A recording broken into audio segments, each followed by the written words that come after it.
Mapagpalang araw nga mga idol. Ngayon nga pala araw ng Biyernes. Sa mga hindi nakakaalam, Biyernes nga po pala ang day off dito.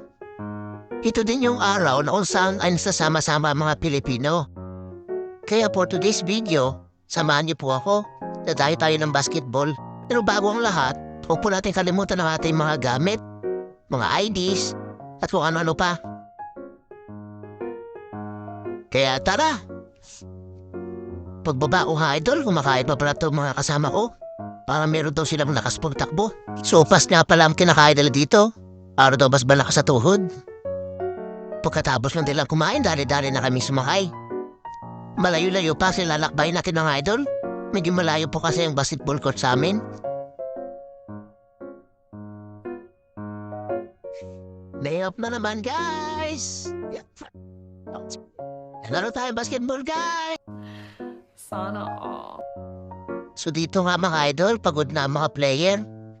Dahil bumiyahe nga pala tayo dito ng kalating oras. Pero hindi pa rin po natin napila yung hinahanap nating basketball court. Pero ini-enjoy ko lang ang view dito mga idol. Kasi malayong-malayo na talaga siya sa dati. Na dati mong buhangin. Ngayon ay napakadami ng puno. Nice.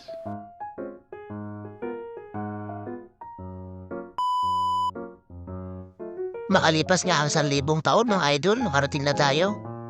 So ito pala yung basketball court na pilalaroan natin. Maganda siya idol. Marami din dito mga court. Meron ding volleyball at kung ano-ano pang mga laro. Kaya tara.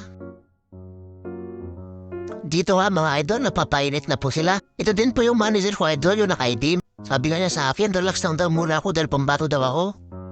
Kaya nga sa mga oras na ito mga idol, nagpapainit na lang muna ako sa gilid. Konting langoy-langoy lang ba? Dito nga mga idol, nag-uumpisa na po silang maglaro. Pero syempre mga idol, dahil sabi ng manager ko pambato daw ako, hindi video lang muna ako.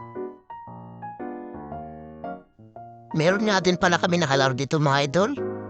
Ang ganda ng sapatos niya. Di ko alam yung brand, pero transparent yung kulay ng sapatos niya mga idol.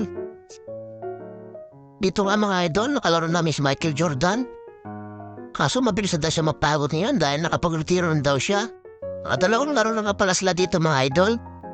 Naniniwala din naman ako sa manager ko mga idol. Kaya nagre-relax-relax lang muna ako sa gilid.